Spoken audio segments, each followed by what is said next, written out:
I've spent years protecting something I thought would break me if I let it out. Maybe you've done the same. Held something so precious, so fragile, that the thought of speaking it aloud felt like handing someone your heart and praying they wouldn't let it fall. But here's what I've learned: the things we protect most fiercely are often the truths we need to release the most. And tonight, I'm opening that locked door, not because I'm fearless, but because I'm tired of living in a house with rooms I can't enter. This isn't just my story, it's yours too. It's the story of every person who has loved in secret, who has felt something so deep it became a weight they carried alone. I've been protecting a secret love, and it's time you finally know. Not just what I've hidden, but why we all hide. And what happens when we finally stop. Love isn't just the dream, it's the courage that makes it real. And courage, I've discovered, begins with confession. If you're still here, stay with me. I'm going to reveal something at the end that you don't want to miss. And if you're interested, subscribe to my channel. Look at me when I say this. I've spent more nights than I can count writing in a journal no one was meant to read, pages and pages of words I couldn't say out loud, feelings that felt too raw, too honest, too much. I thought I was protecting myself by keeping it locked. I thought silence was safety. But here's what happened instead: I became a stranger to my own heart. The secret I've been carrying isn't scandalous or shocking. It's simpler than that, and somehow more terrifying. I fell in love with someone I couldn't have, or at least someone I couldn't have, or at least someone I couldn't have, or at least someone I convinced myself I couldn't have. And instead of speaking the vulnerability of being seen, I locked it away. I wrote it down in that journal and told myself that was enough. That private confession to the page would be all I'd ever need. But it wasn't enough, because love, real love, isn't meant to live in the dark. Have you ever held something so tightly you forgot what it felt like to breathe? That's what protecting a secret love does. It convinces you that safety lies in silence, that keeping your truth hidden means you can't be hurt. And maybe that's technically true, but you also can't be known. You can't be held. You can't experience the very thing you're protecting. Love in its fullest, most vulnerable form. I used to think I was being wise, strategic. Even if I never said it out loud, I couldn't be rejected. If I never reached across that space between us, I couldn't be told I wasn't enough. Music. So I loved from a distance, writing poetry in the margins of my life, crafting elaborate fantasies about what could be if only I were braver. And I told myself this was noble, this quiet suffering. I told myself I was protecting something sacred. But here's the truth I've never told anyone: I wasn't protecting love. I was protecting fear. The moment that changed everything happened on an ordinary Tuesday. I was sitting at my desk, that journal open in front of me, and I read back through months of entries. Entry after entry of I wish and maybe someday and if things were different. And suddenly I saw myself clearly. I saw how much energy I'd poured into protecting the secret, into building walls around my heart and calling it wisdom. I saw how I'd convinced myself that loving in silence was somehow more pure, more real than loving out loud, and I realized I was dying. Not physically, but in all the ways that matter. My heart was shrinking. My capacity for connection was withering. Because when you protect a secret love, you don't just hide one truth, you start hiding all of them. You become someone who lives at arm's length from life itself. This, music, is where everything I thought I knew changed. I closed that journal and made a decision not to immediately confess my feelings. I wasn't ready for that yet, but to start dismantling the walls I'd built, to start speaking truths I'd been holding back, not just about love, but about everything. To practice vulnerability in small ways so that maybe eventually I could practice it in the way that mattered most. The first truth I spoke was to a friend. I told her I'd been feeling lonely even though I was surrounded by people.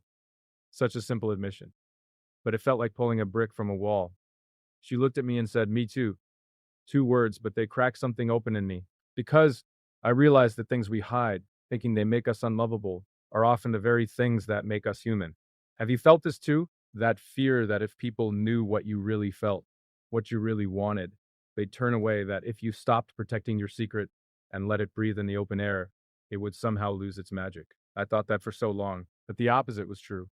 The more I practiced speaking my truths, the more I realized that the magic wasn't in the secret itself. It was in the connection that comes from being known.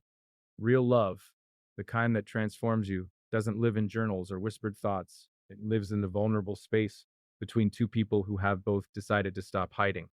Here's what protecting a secret love taught me about protection itself. We protect things we think are fragile. A secret love feels fragile because it hasn't been tested by reality yet. It exists in your mind as this perfect, untouchable thing, and you convince yourself that the moment you speak it aloud, it will shatter. So you hold it close, turning it over in your hands like a delicate glass sculpture, admiring it, but never truly experiencing it.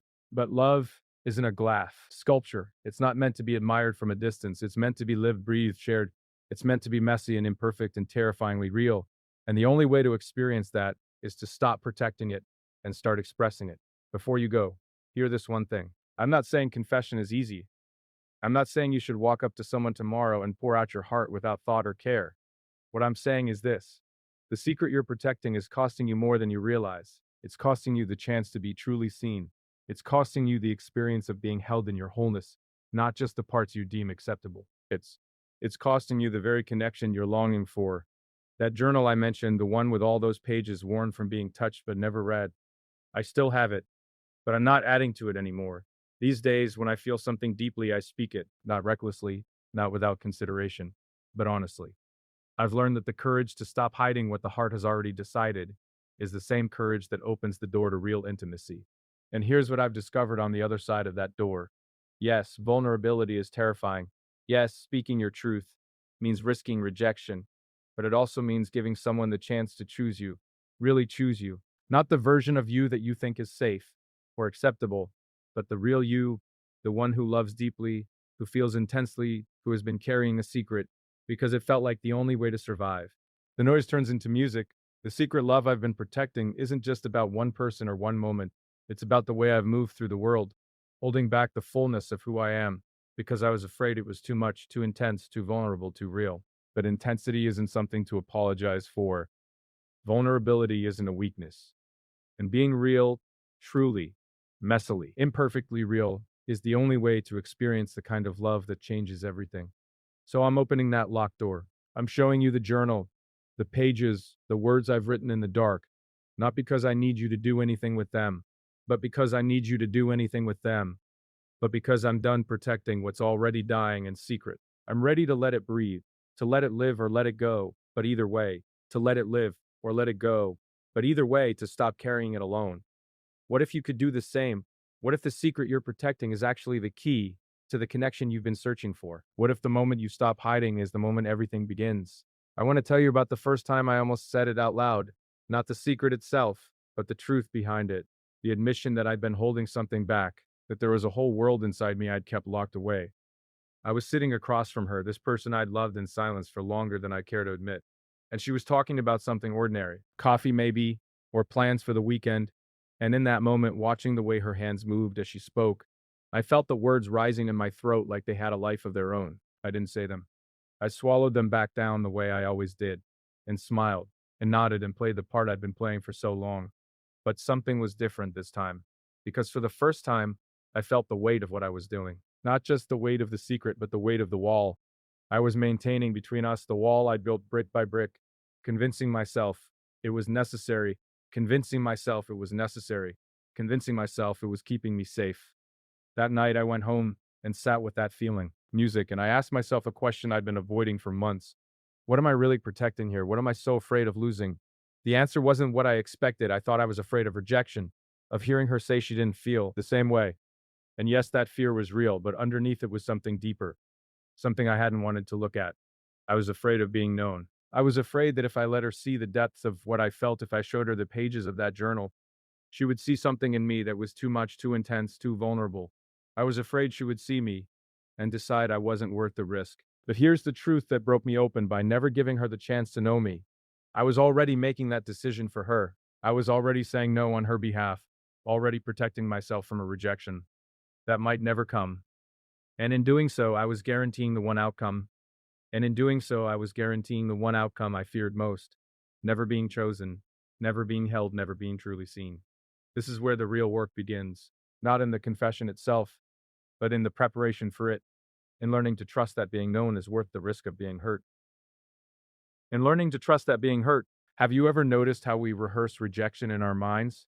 How we play out every possible worst case scenario, every way it could go wrong, until we've convinced ourselves the ending is already written. I spent months doing this, months imagining her pulling away, looking at me with pity or discomfort, telling me she never saw me that way and never would. I crafted these scenarios with such detail, such painful clarity that they started to feel like memories instead of fears. And here's what that did: it made me believe the rejection had already happened. It made me grieve something I'd never even attempted. I was mourning a loss that existed only in my imagination, while the real person, the actual her, not the version I'd created in my anxious mind, was still right there, still in my life, still completely unaware of what I was carrying. Your life. And the noise turns into music. What if we spent as much time imagining acceptance as we do rejection? What if we rehearse the moment where we speak our truth and the other person doesn't run? Where they look at us with recognition instead of fear? Where they say, I see you and I'm still here.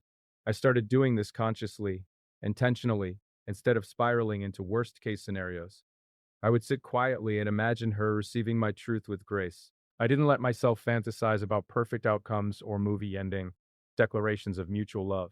I just imagined honesty being met with honesty, vulnerability being met with respect, my heart being treated with the care it deserved, even if her answer wasn't the one I hoped for. Music. And something shifted. Not in her, she still didn't know, but in me. I started to believe just a little bit that I could survive whatever came next, that the act of speaking my truth wasn't an ending, but a beginning. Music. That being known, truly known, was worth more than the false safety of staying hidden. But here's the thing, nobody tells you about preparing to be vulnerable. It's not a straight line, it's not a steady march toward courage, is it? Some days I felt ready, certain, like I could finally hand over that key and let her read those pages. Other days I spiraled back into fear, convinced that silence was still the wiser choice, that protecting the secret was protecting both of us from pain. This is normal. This is human. Trust isn't built in a single decision. It's built in 1,000 small choices, day after day, to believe the connection is worth the risk. I started practicing these small choices in other areas of my life. I told a friend when I was struggling instead of pretending everything was fine.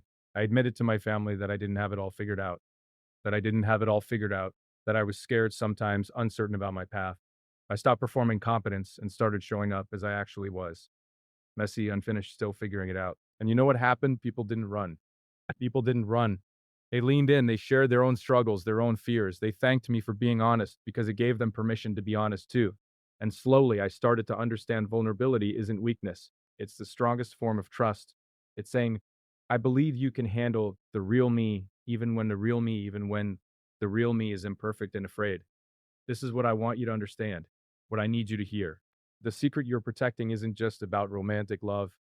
It's about the fundamental belief that you need to earn love by being less than you are,